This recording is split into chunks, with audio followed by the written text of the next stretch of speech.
Hmm. That was weird. Like, it shouldn't have ended that early.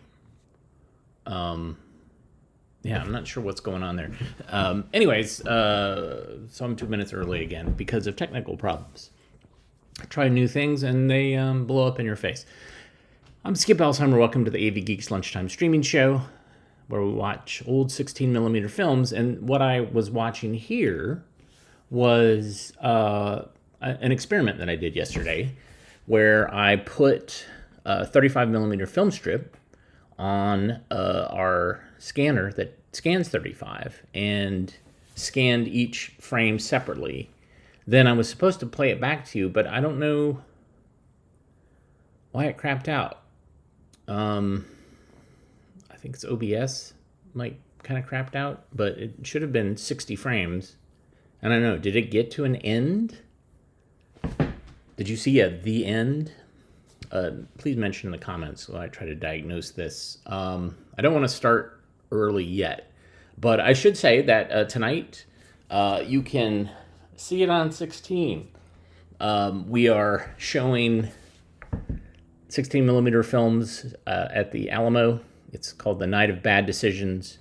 So it's films where people are trying to make decisions, and some of them are really bad, and some of them are good, and then I'll have the audience make decisions on which films they want to watch.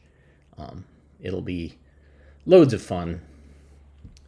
Hope to see you there. 6:30, Alamo, Raleigh. All the tickets are almost gone, but this is what I recommend: is if you're in town, wait about an hour before, and you'll see some people cancel. They just can't make it. So you can often get tickets that way. All right, it's 1 o'clock. Tried to do something new. Didn't work. We'll try again tomorrow. Here are animals hatched from eggs. Enjoy.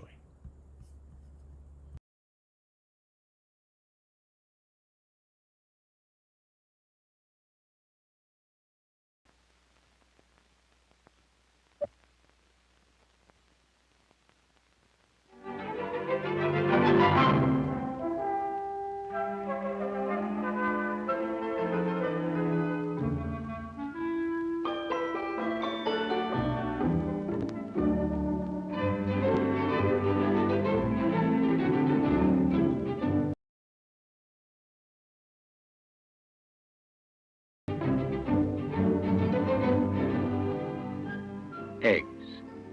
When I was a very little boy, I used to go with my mother when she shopped for eggs. And because I saw so many eggs, I thought I knew a lot about them. You couldn't tell me anything about eggs that I didn't already know. For instance, I knew that eggs were white, or sometimes brown, and I knew that they were laid by chickens. And I knew that there had to be a rooster, a father chicken, to fertilize the eggs if babies were going to grow inside and hatch from them. That was how there got to be more chickens in the world.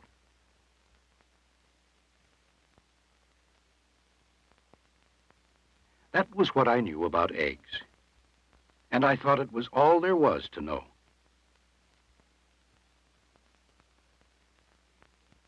But then I met a boy who told me that chickens weren't just chickens.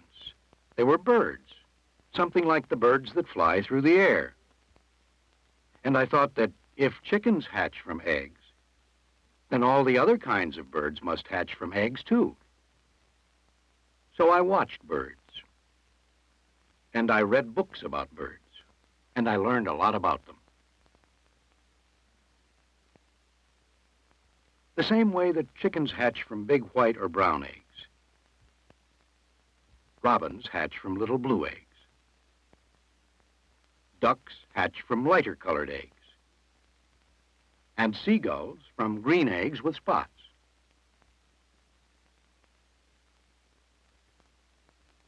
Meadowlarks hatch from whitish eggs with red spots. And plovers from whitish eggs with gray spots. Sandpipers from little eggs, and ostriches from very big eggs. And then one day, I asked my mother if all birds lay eggs. And she told me that only the mother bird, the female, lays them. Before they're laid, the father bird, the male, fertilizes them. Inside an egg, a baby bird starts out as a very small thing that doesn't look like a bird at all. The baby grows, using the egg yolk as its food. Then, in time, it breaks out of its shell. It lives, and in a while it becomes a grown-up, adult bird. That was what I learned about eggs. And for a long time, I thought it was all there was to know. But then I met a girl who told me that birds aren't the only animals that hatch from eggs. She said that a lot of snakes and lizards and animals like that hatch from eggs, too. Well, I didn't know about that. So I watched lizards and snakes. And I read books about them. And I learned a lot about them. Most snakes lay eggs with shells, something like birds' eggs. And baby snakes hatch from them.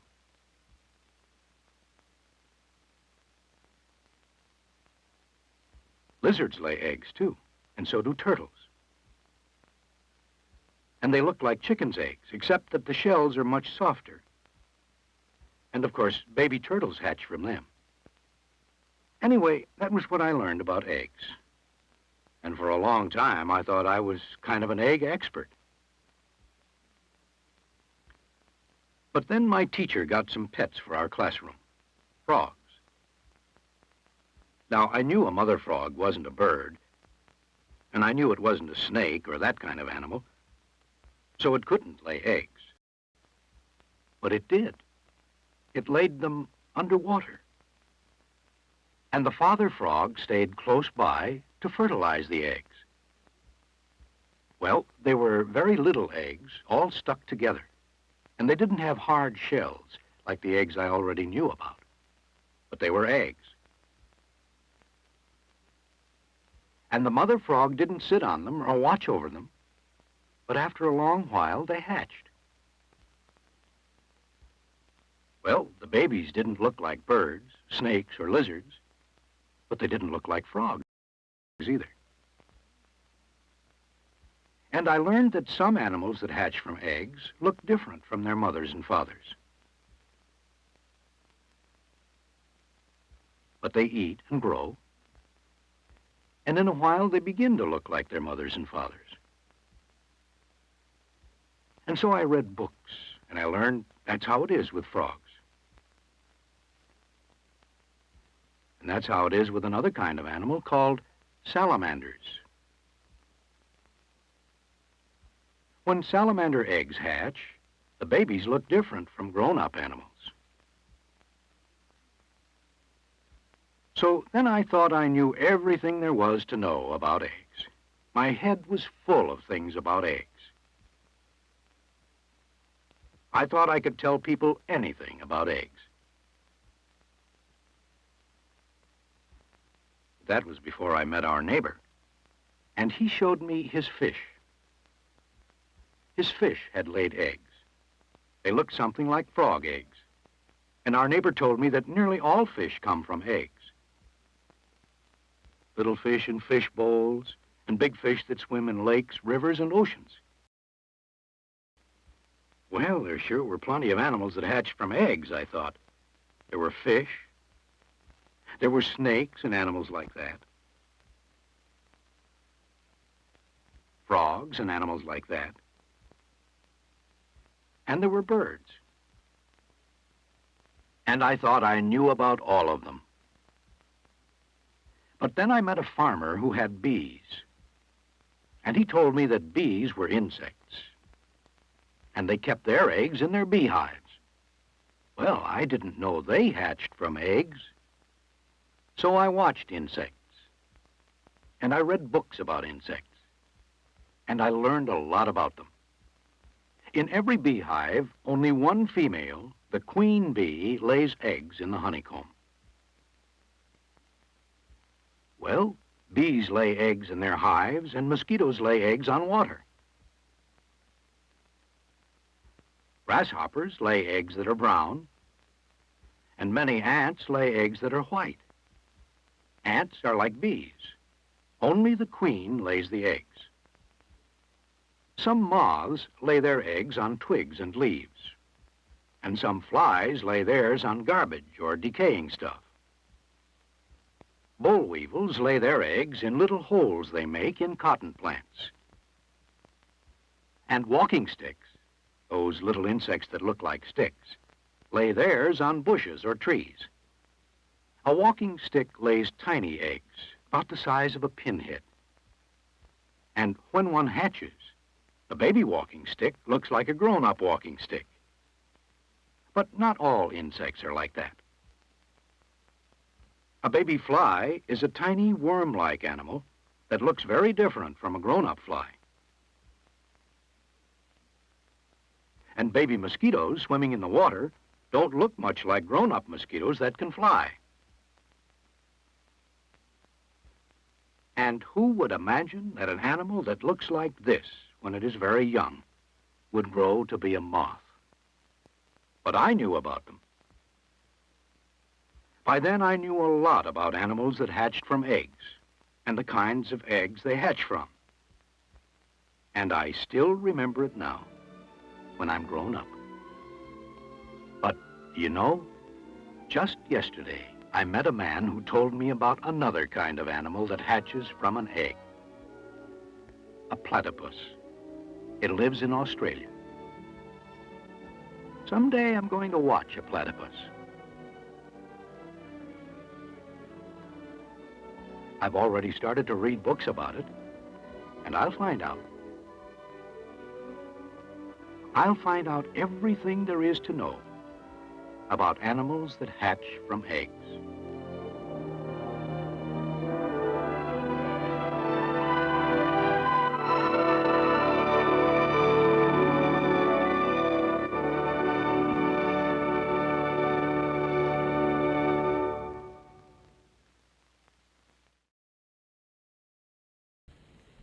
So the narrator, he kind of had himself as a character in the film, which was kind of interesting.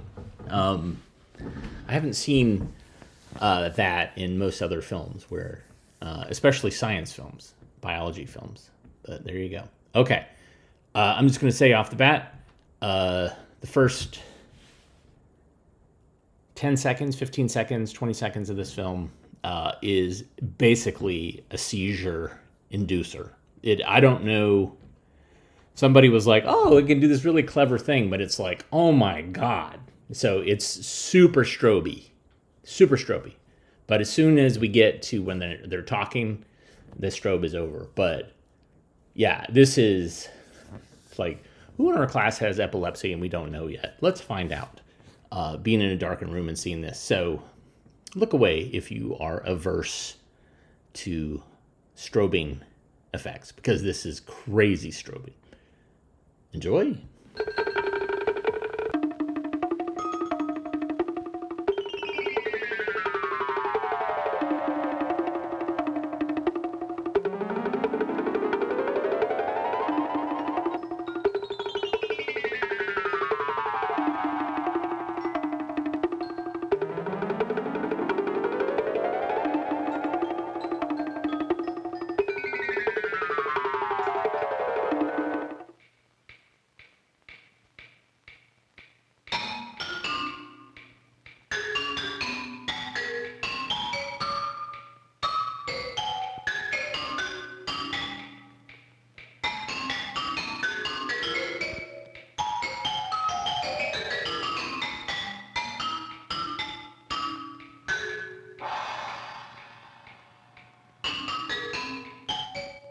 Shape is the outline or silhouette of something.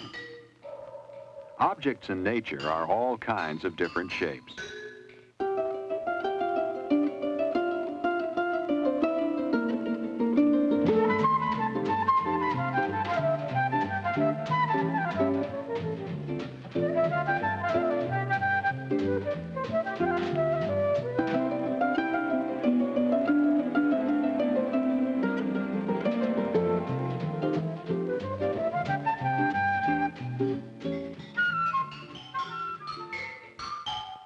All shapes can be reduced to 3 basic kinds.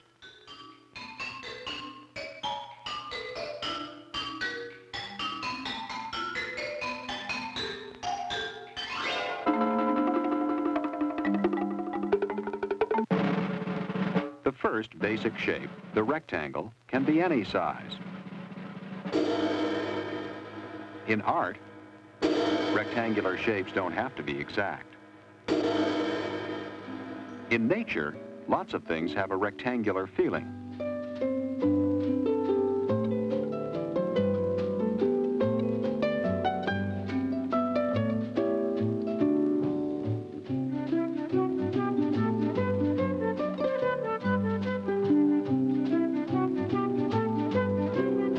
Many man-made objects are also rectangular.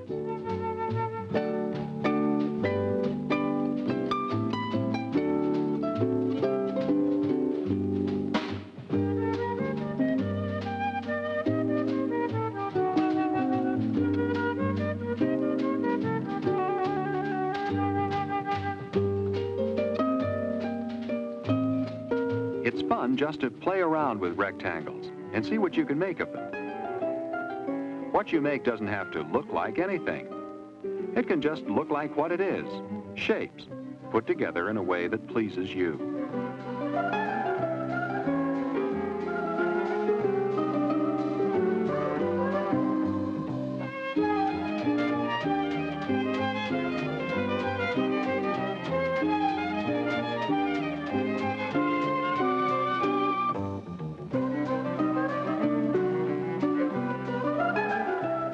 Through history, artists have used rectangular shapes. At first, it may be hard to see the rectangles.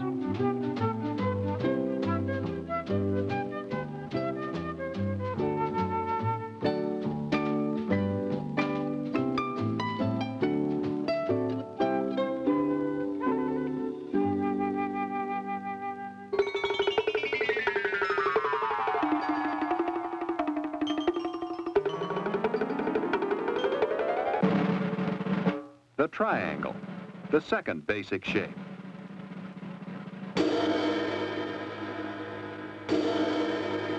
What are some triangular shapes we find in nature?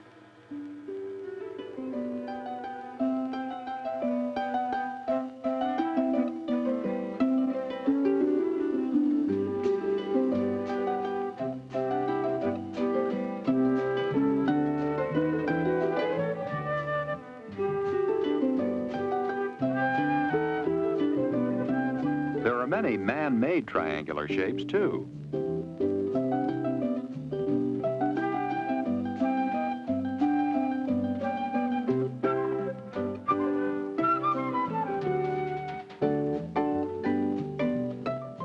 What are some things you can create using triangles?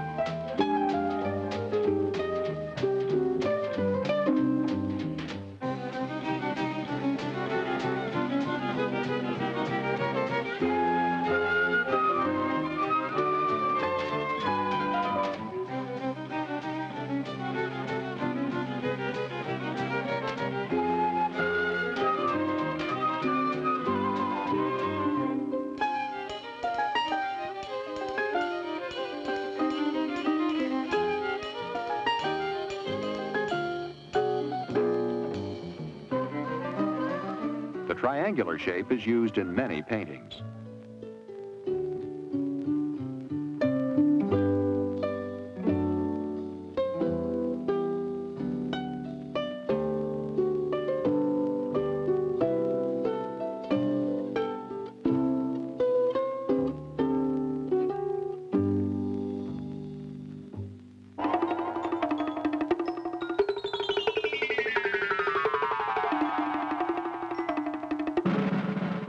Here's the third and final basic shape, the circle, and variations on the circle. Where can you find circles in nature?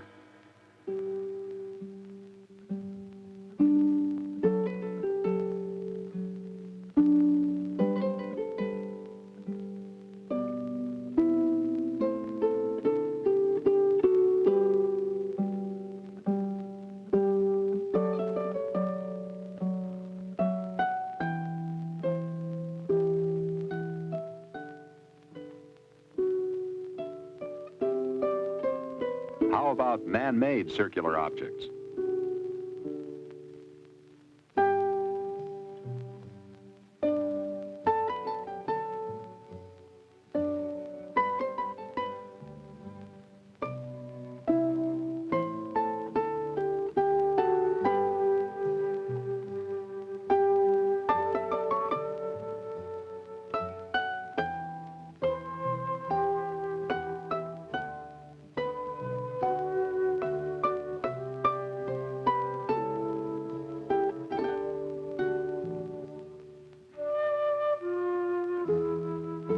Using circular shapes, you can make lots of things.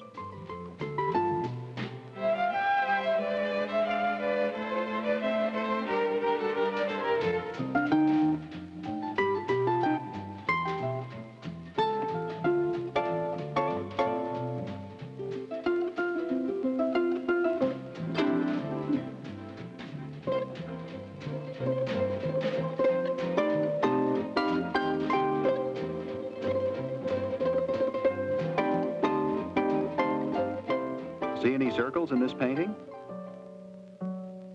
Circles help to hold everything in the picture together.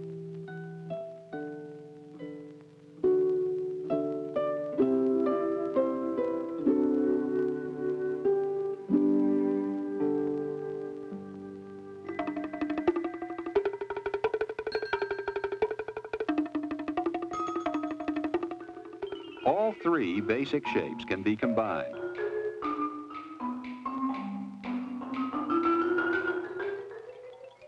Can you see two of them here?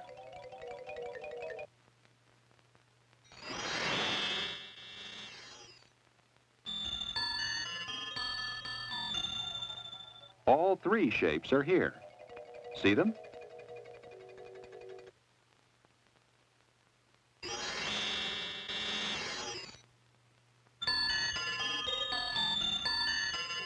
It helps to see what shapes go together to make up the whole object.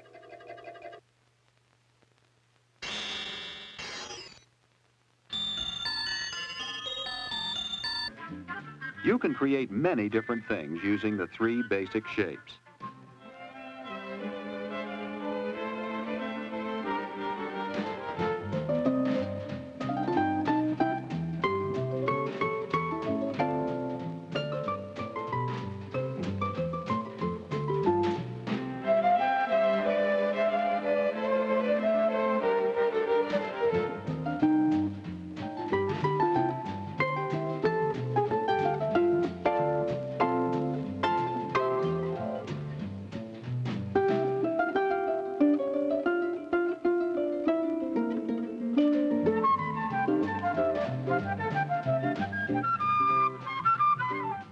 Here's how one artist put the shapes together.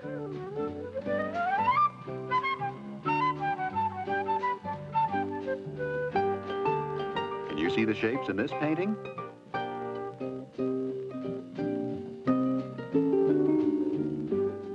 How about this one?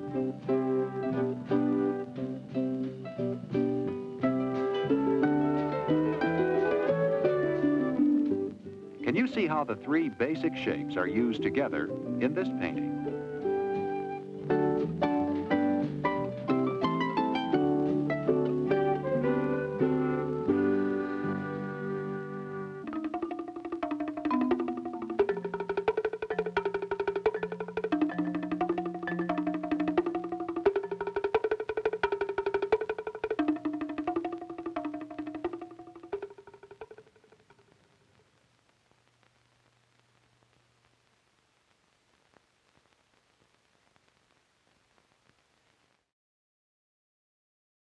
I mean, did we really need the strobing lights? I mean, so there's this whole thing called flicker films, which is a bunch of experimental filmmakers made in the 50s and 60s and 70s.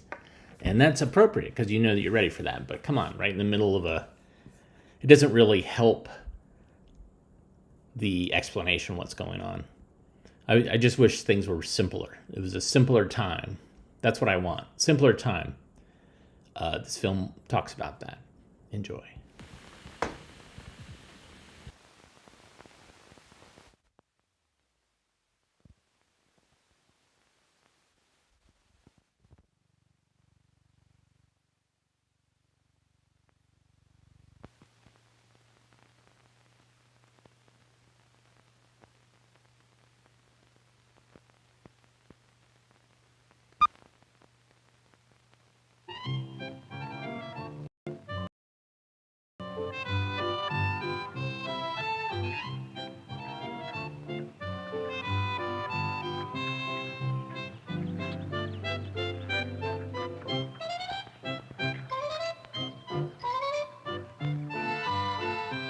As pioneer communities grew and prospered, and the settlers realized that the first desperate struggle for survival was over, thoughts and efforts turned to community buildings and projects to serve the educational and cultural needs of the people.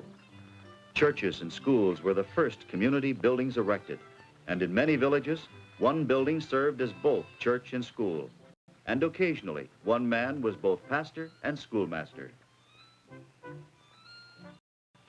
To the children growing up in the early villages and the surrounding farms, seed time and harvest time overshadowed formal classroom lessons. Everything that a child did, from the time of rising at dawn to bedtime at sundown, was an important part of his education. Every hand was needed at home at busy times of the year, and the school year had to adjust to the needs of the land.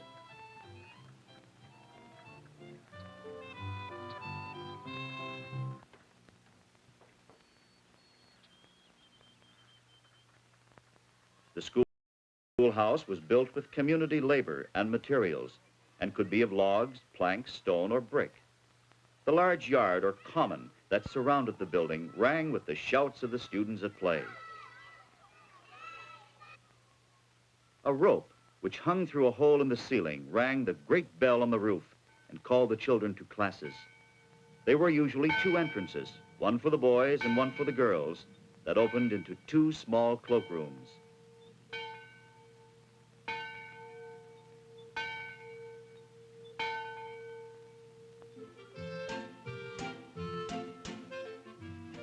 Good scholars considered it an honor to ring the bell, refill the wood box, fill the water pail, or stoke the fire. Parents of the students supplied wood for the stove and lodgings for the teacher.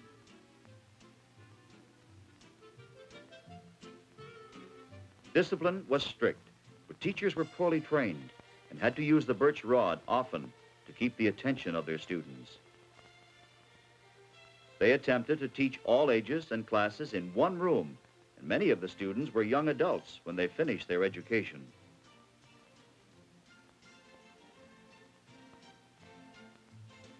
Slates and slate pencils were the standard writing equipment, and every lesson was copied and memorized. For every few minutes, the students had to wipe off their slate in order to use it again. Teaching aids were scarce. A few maps and books, a globe, a pointer, or other articles that were available were used to illustrate lessons.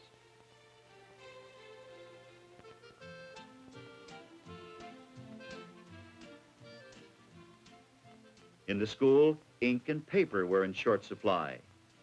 Only the senior students were given lessons in penmanship.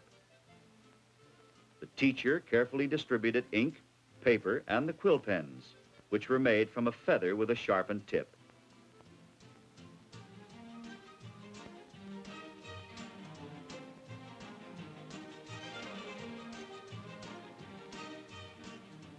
When it was time to dismiss the students for the day, homework was not assigned because the teacher was aware the children had many chores to keep them busy at home.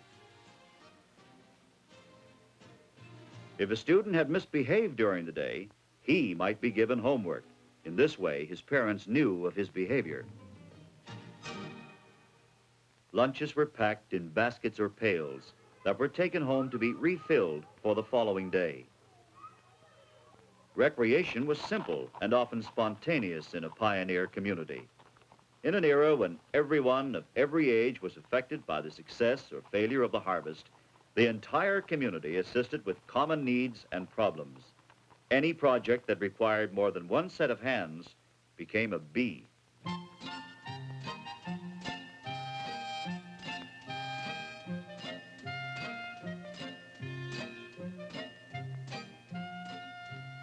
Bees were used for every type of work at every season of the year. But the best-loved bee among the women was for quilting. Quilts were devised originally because of grim economic need, but they soon developed a social aspect.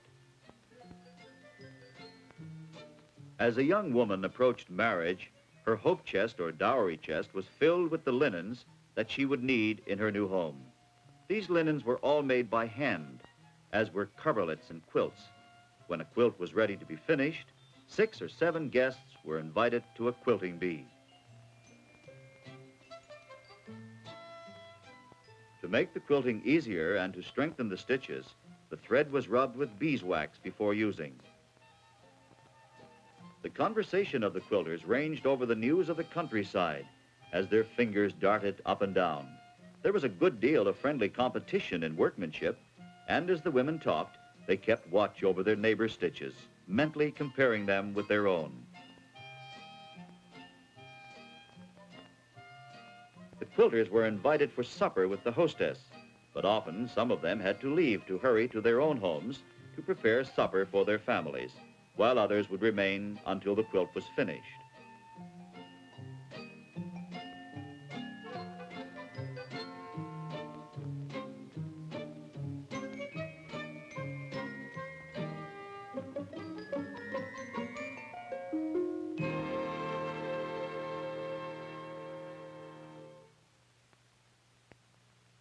The village post office, located in the general store, became a popular meeting place. It was an excellent place to advertise, and announcements of community activities lined the walls. Socials were popular events for the whole family, and every woman in the area spent several days preparing a gaily decorated box or basket to take to it. On the evening of the social, it was packed with a tasty lunch, along with a slip of paper containing the maker's name, and carried with great secrecy to the social.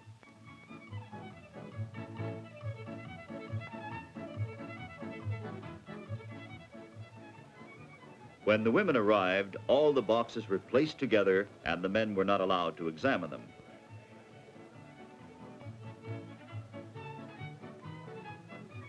The evening usually began with dancing. Music could be provided by 2 or 3 musicians, but usually a fiddler was persuaded to strike up a tune and a caller to sing or say the steps for country dancing or square dancing. Children learned these steps almost as soon as they could walk, for everyone went to the dances, including babies and children. 8 people were needed for each set or square, and if there weren't enough adults, young people were pressed into the set and soon learned the intricate steps required.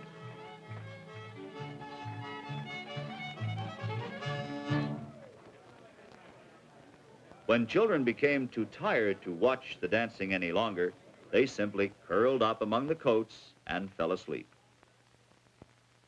After several hours of dancing, the time finally arrived for the auction of the baskets and boxes. An auctioneer took over, and the boxes were finally unwrapped and sold to the highest bidder. Because of the secrecy of each box, and found the owner's name. When all the boxes had been sold, the couples paired off and ate the lunch together.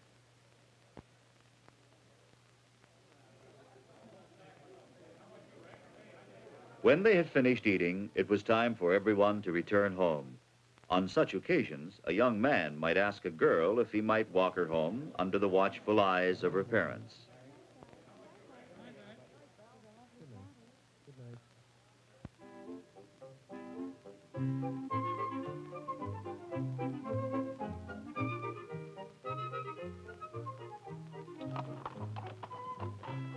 A popular outing at any season of the year was a ride around the country roads on a sleigh or wagon covered with hay.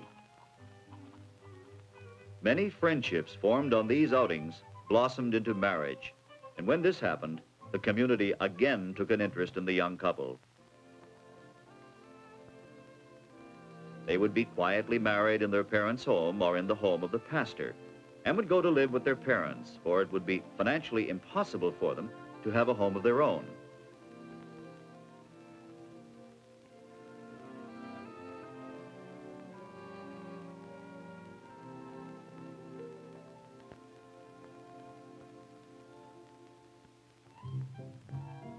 One evening, soon after the marriage, their neighbors always tried to surprise them with a charivari.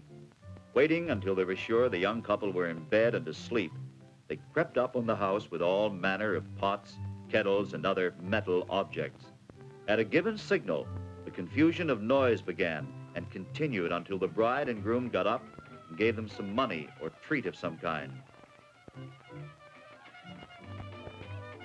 Charivaris were the cause of much merriment, and the couple usually accepted the joke in good spirits, for they realized their neighbors were carrying out an old tradition. They were honored that their neighbors cared enough about them to include them in their activities. Strong assurance that they would continue to be interested in their welfare as they became a part of the proud and enterprising community.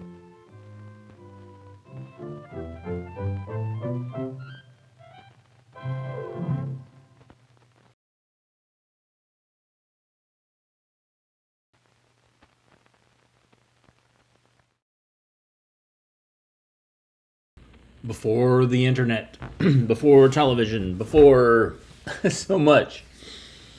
Wow, courtship is radically changed now.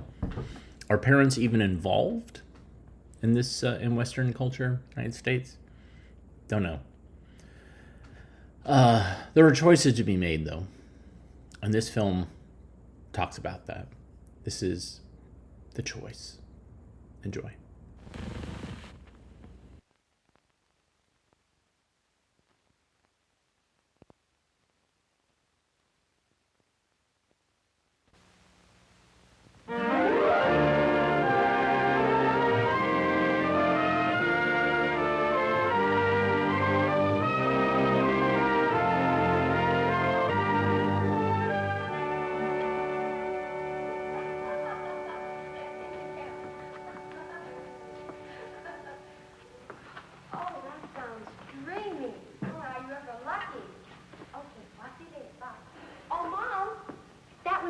The phone. She was telling me all about her new blouse. Jumping jellyfish. She's got more new clothes in a store. I wish I could get some... I wish you could get a little more responsibility around here, Sue. You should have been out here doing these dishes. I meant to, Mom, but I couldn't just hang up on Ginny, could I? Mom, don't you feel well? I mean, you're so jumpy. Everything I do, you get mad. I'm not mad, Sue. It's only that I can... Here, I'll finish. Finish what? I'm sorry, Mom, honest. All right. But tomorrow... Sure thing. Just leave them to me. Hey, Ginny wants to show me her new blouse. She's coming over tonight. Oh? Nobody else is coming over. Not that boy. If you mean Brick, no. He won't be here. But I don't see what you've got against him. Besides, I'm 16. At least you think I could pick my own friends. What's this all about? Oh, nothing, Dad. What's going on? Nothing, John. It's getting late, dear. You about ready? Almost. You know how the Burtons are about being on time. I've only got 2 hands. Oh, now, dear, take it easy. Oh, sure. Take it easy. Relax. It must be nice being a man. All you have to do is come home from the office, read the paper, eat supper, and loaf around deciding which tie to wear. But I've got to get everything ready. The cooking, the dishes, and everything. And you tell me to take it easy. When we do go any place, I'm tense and worn out before we even get started. No, I don't mean it. Oh, fix me a drink.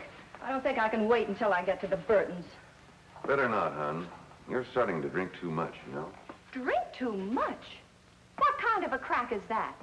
Why, I've never had more than 2 or 3 drinks at a party in my life, and you know it. But I've seen you guzzle like a camel. Just a very small camel. No, Claire, it's just that liquor doesn't affect me the way it affects you. You take a couple of drinks and you start talking too much. You act silly. You laugh too much. Well, look who's talking. Oh, now, hon, let's not get one of these silly arguments started. Come on. I'll go get the car out.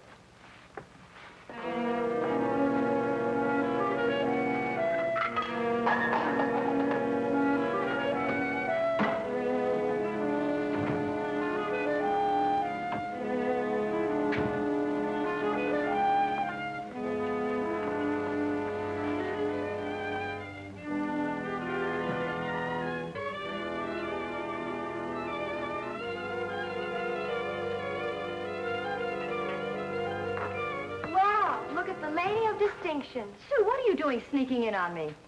Sneaking in? All I did was walk in. Oh, I get it. You thought I was spying. I wasn't, Mom. I just came in to press this skirt. But don't worry. If you want a drink, I think it's perfectly all right. Nowadays, I guess everybody drinks some. Why, over at Ted's party last week, somebody spiked the punch and we all... They didn't. Do you mean to tell me you drank? Nope, not me. Oh, I tasted the stuff, but that was all. Well, you see, Sue, I'm pretty tired tonight. Look, Ma, I understand. You don't have to apologize to me. If you need a drink, you go right ahead.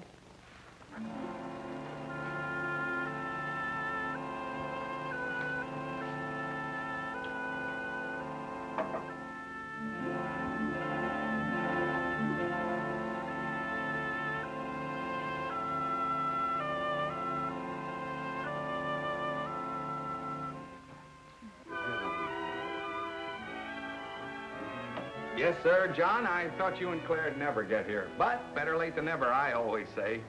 This stuff's real special in honor of Dee Dee here. Isn't every night we Burtons get to entertain a beautiful and talented violinist? Oh, I wish my teacher talked like that. Oh, I'm sorry, Mr. Burton, but I don't drink. Well, you see, back home, well, my folks, well, I've never even tasted liquor. You mean to say you've never even had a drink? Well, we'll remedy that right away. Roy, don't urge her. If she's never had a drink. Well, she's got to have something to drink. Hey, I've got an idea. I'll fix you up. You wait. Oh, thank you. Claire? None for me tonight, Roy. Say, what is this? Come on, Claire, don't spoil the party. I won't spoil the party, but... Oh, come on, Claire. It'll make you feel better. Perk you up. Well, go on. One little drink's not going to hurt. Atta girl, you know you had me worried for a minute. I'll be right back with something you're gonna like. Betty's been telling us some wonderful things about you, Dee Dee. Understand you won a music scholarship. Oh, I was just lucky. What do you mean? The lucky one's the college. Wait till you hear her play. This girl's really going places. Well, don't hold your breath. It's liable to be a long, long wait. That's if I survive college. Well, anyway, here's something to help you to survive tonight. Practically lemonade. Won't hurt you at all. Well, if it's mostly lemonade... Why, it is lemonade. It's a little different, but it tastes like lemonade. To Dee Dee. Dee Dee?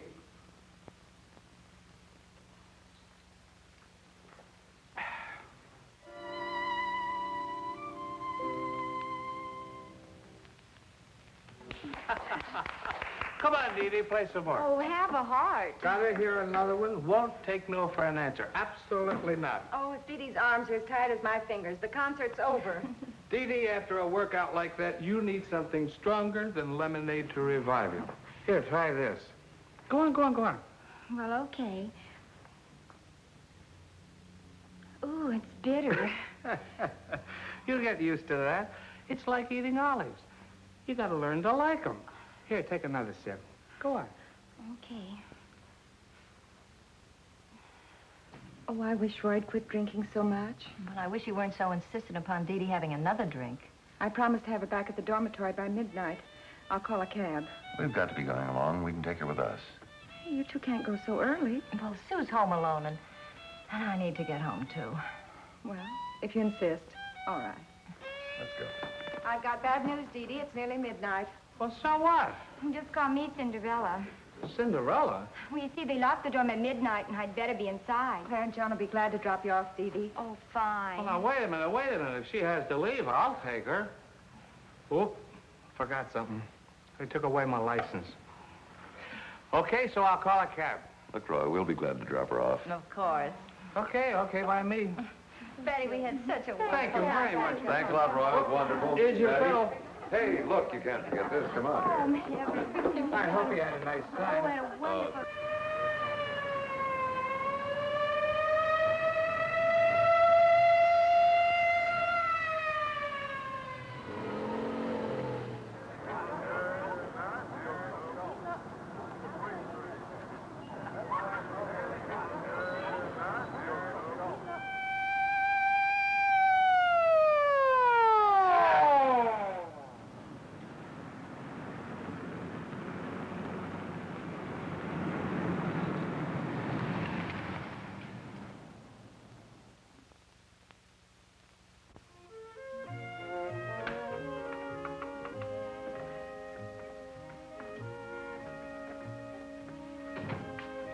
How's your head?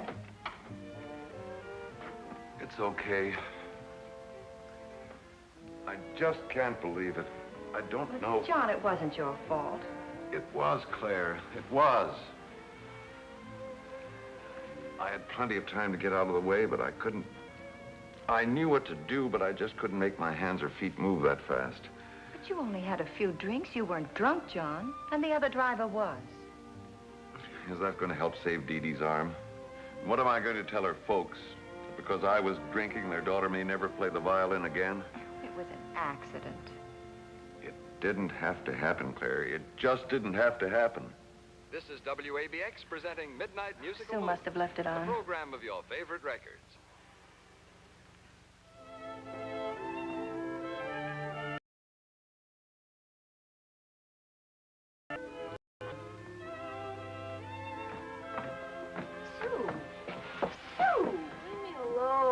Come on, sit up, snap out of it. Sue, you've been drinking. Who was here? What happened? Nothing happened. Relax. But Sue, you've been drinking. And so have you. It was Brick, wasn't it? So, Jenny and I, we didn't know he was coming. He brought this bottle. Oh, come off it. I didn't drink very much. And it's like Brick says, if you know how to mix them, it's all right. And they were probably just lemonade. Oh, Sue. Mom, don't be like that. I'm old enough to know what I'm doing. So I had something to drink. Is that a crime? You do it. Everybody does it. What happened to your chin? Did you get slugged? Yes, I got slugged by a few drinks. And thanks to them, we had a wreck and an innocent girl may lose her arm. Well, you're a fine pair to be giving me a lecture. At least I didn't get into any trouble. Now, Sue, you listen to me. Not now, Mom. I'm bushed.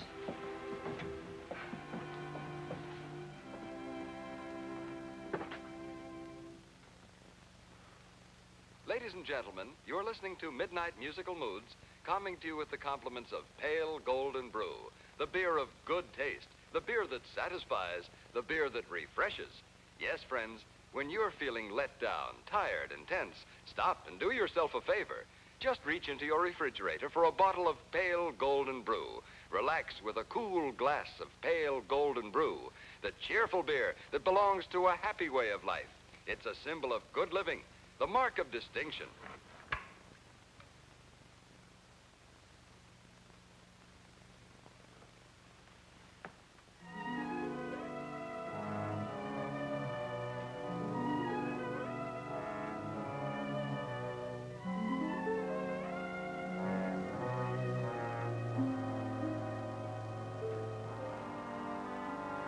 The lie.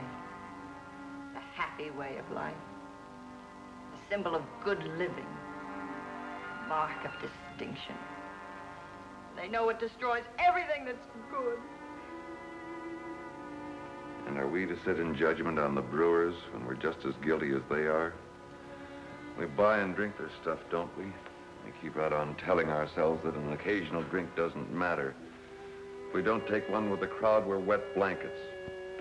We're so afraid of being wet blankets that we don't realize what jerks we turn out to be.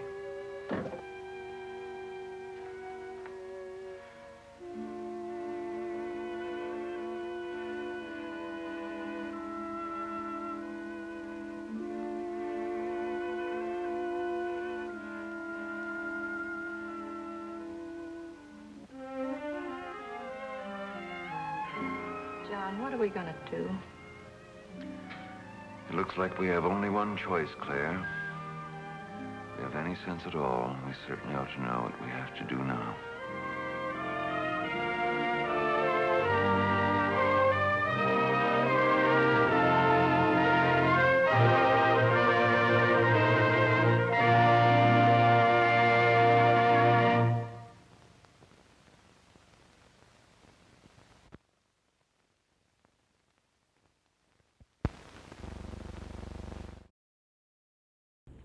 That was kind of great.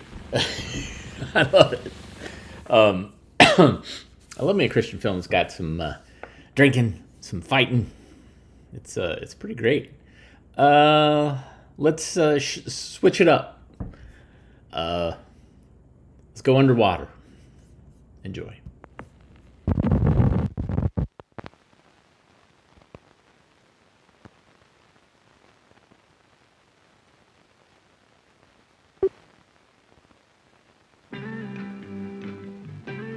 A face mask to permit clear visibility underwater.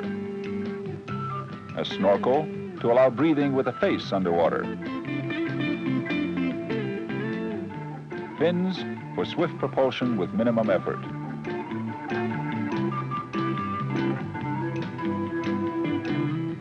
All are valuable life-saving tools because they can make search and recovery of submerged victims faster and more efficient.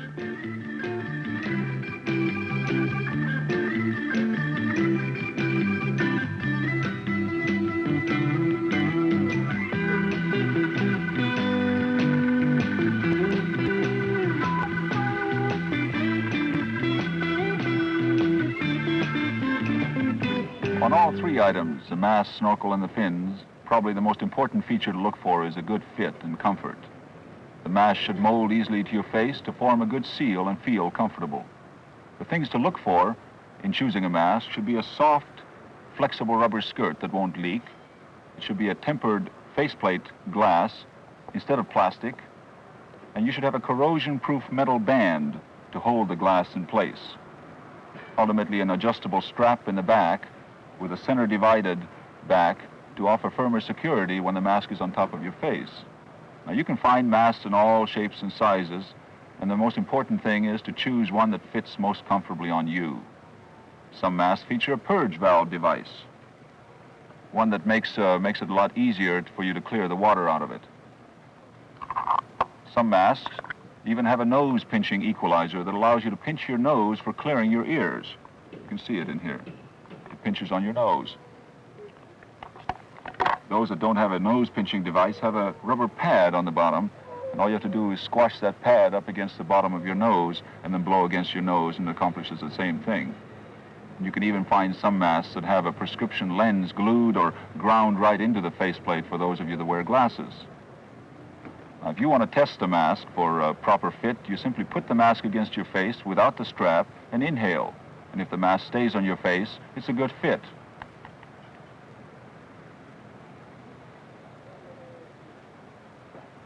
Now, you'll be able to feel if it leaks or is uncomfortable. And you prevent fogging of the faceplate most simply by just spitting into it and rubbing the saliva on the glass. And you want to rub the saliva firmly with your fingers on the glass till you hear a squeaking noise, and then ultimately rinse it off, and your mask should stay clear. Of course, whenever we're considering the mask, we're automatically also talking about the snorkel, because these two items always belong together as one unit. Don't just stick the snorkel under the strap and hope it'll stay there, because it won't. You'll leak water into the mask, and ultimately you'll lose your snorkel. Instead, the snorkel should be attached to the mask strap with a small snorkel keeper. Now, this keeper will keep the snorkel in place and maintain a surer angle for your snorkel, so the two are always together, the mask and the snorkel. Donning the mask is done by first placing it on the face, then pulling the strap over the head. This method keeps the hair from between the mask and the face and avoids overstretching the strap. Always double check for snugness. Loose and tough. To avoid leakage, readjust the strap for a comfortable, snug fit. For safe breathing, a snorkel should have a large diameter barrel shaped to permit unrestricted airflow. The mouthpiece should be of soft rubber and should fit comfortably. Fins should be carefully chosen to match the user's kicking strength.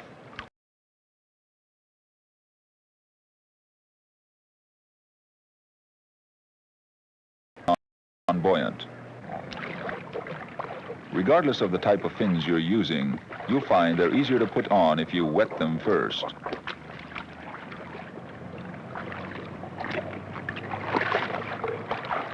Then you should check the fins for fit and comfort by kicking with them gently in the water.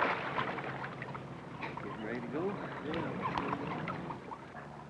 Walking backward is the proper way to move with fins on land and in shallow water. You should practice clearing the snorkel without wearing a mask. In chest-deep water, take a breath. Submerge and allow the snorkel to fill. Surface and blow through the barrel to clear it, then resume normal breathing. Again, take a breath, submerge, let the snorkel fill, surface, and clear the snorkel. The same technique should be practiced with the mask in place.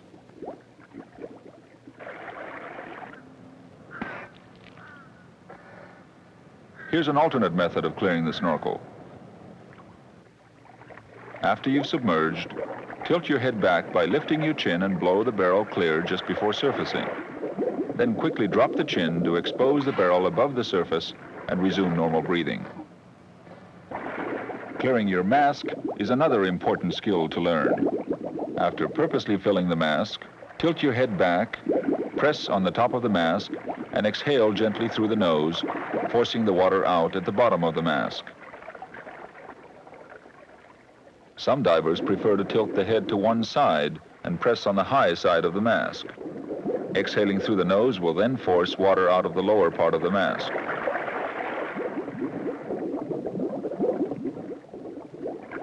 With a purge valve, drop your chin and press the mask firmly against your face. Then blow the water out through the one-way valve.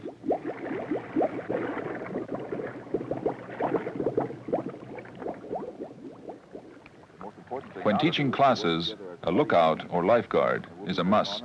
This incident from one of my classes illustrates why. I didn't see the student swim off, but his buddy did.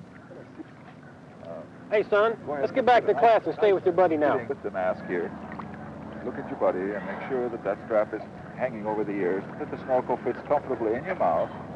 I'm teaching this class the 3 proper methods of entering deep water when wearing mask, fins, and snorkel. Always use one of these techniques. Okay, class, now this is going to be the giant stride, and let's hold on to our mask. Let's put our elbow in tight, stand up straight, and we're going to try to step on top of my head. Go ahead, number 1. Keep that loose hand behind us. Number 2. Good, number 3. Number 4, very good. 1 jump, that's okay. Number 5. That looks very nice, go ahead. Everybody get together and look at each other and make sure that you're okay. Check each other out, and as soon as you are, then snorkel right on back to the shore. Snorkel right on back. Put your head down, relax, and snorkel right on back. Buddy team, stay together. Nice and relaxed. That looked very good. Class, the second entry is going to be called the forward roll, and our position is going to be the same. We hold on to our mask like we did before with our elbow in tight and our chin tucked. We bend way down, put the elbow in between your knees, and go ahead and roll forward. Try to hit on the back of your neck. That's good. Number 1. Go ahead. Very good. 2. Go ahead. Very nice. Number 3. That looks good. 4. That looks fine. 5. That's good. 6. Now find your buddy. Give each other. Make sure you're okay. Pull your snorkel clear. And then together, let's go back to the side. Okay, students, this is going to be the sit-in entry. We simulate the forward roll, except we're going backwards. So go ahead and turn around. And we bend way down, put our elbow between our knees, and just fall on backward. Go ahead. Number 1. Very good. 2. Very good. 3. 4. 6. Very nice. Next one. Good. And next one. Get together with your buddy. Very nice. That was a sit-in. Those are the 3 types of entries we have in skin diving. You always want to stay together. You want to pre-plan. You notice we emphasize the use of the buddy system, and with good reason. In this class, we're practicing feet-first surface diving, and one of the students inhales water, chokes, and panics. Her buddy spots the trouble and helps her to the surface. As the instructor, I come over to assist. All right. Just relax. You're good. Okay, class, come on up. You're all right. That's fine.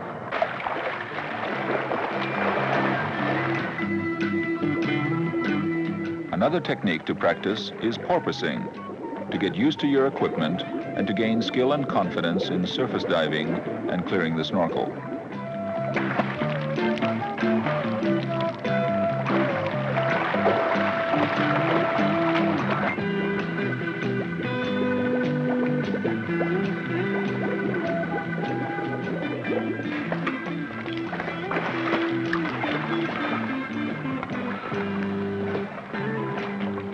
And let's snorkel toward me. Come on. Keep your head down. Nice, easy kicks. Good. When wearing fins, the kick should be slow and deep with an exaggerated knee bend. Maximum power is achieved by keeping the fins in the water even when kicking at the surface. The arms are kept at the sides. When all these skills are learned, you'll find a new sense of excitement and enjoyment, but more important, it will be easier for you to locate, recover, and perhaps save the life of a submerged victim. In this rescue situation, the rescuer keeps his face in the water to get a good view of the bottom. When he sights the victim, he dives and approaches from the side to grasp one arm. Since the bottom is soft, he simply swims to the surface instead of trying to push off.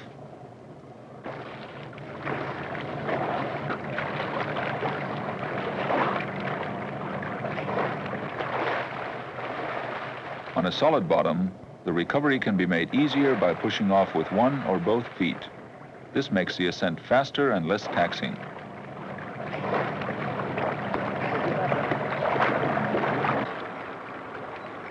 Here is a group search in water with clear visibility. At one end of the line, the leader sets the pace. Notice they shift their vision to cover the maximum area and stay in good alignment. When one diver spots the victim and signals, both she and her buddy dive to make the rescue.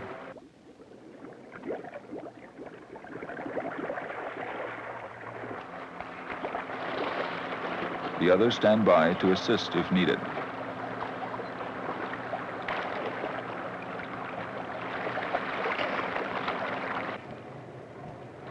In murky water, the group remains in good alignment, but this time they use the porpoising technique, surface diving and swimming near the bottom for short distances, and continuing this procedure until the victim is spotted.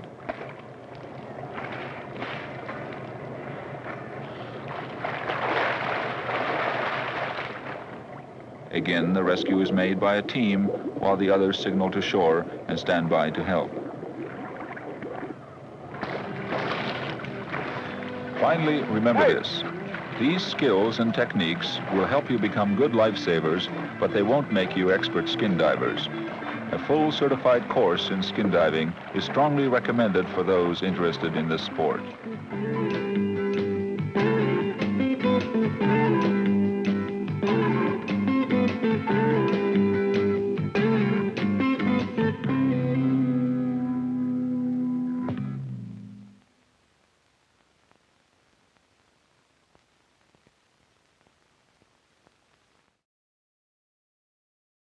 That was kind of awesome. Yeah, so I knew about the snorkeling skills part because I kind of scrubbed through a little bit of that. But then the rescue of drowned people. I mean, you know, you have to know it, and that's when it gets kind of called into place. So fascinating niche stuff. That's why we like to collect and why we like to show stuff is it's that all that niche stuff. Thanks for watching today. I appreciate it. I'm going to try to figure out why that film strip crapped out. And maybe we'll have something, maybe a different film strip tomorrow. If you like what you saw, hit the thumbs up, hit the like button. If you haven't subscribed yet, please subscribe. We have over 151,000 subscribers, but we can always use more. You can donate via the Super Thanks button or ko-fi.com avgeeks or patreon.com/avgeeks, or hit the thumbs up. You can also just watch other films that we've been posting online, because we are posting about 25 a day, every weekday. And we hope to have 10,000 by the end of March, because we have 9,500 now. So go, go, go, go. Thanks again. I hope to see you tonight if you're in the area. If not, I will see you via the internet. Everybody take care, and we will see you soon. Bye.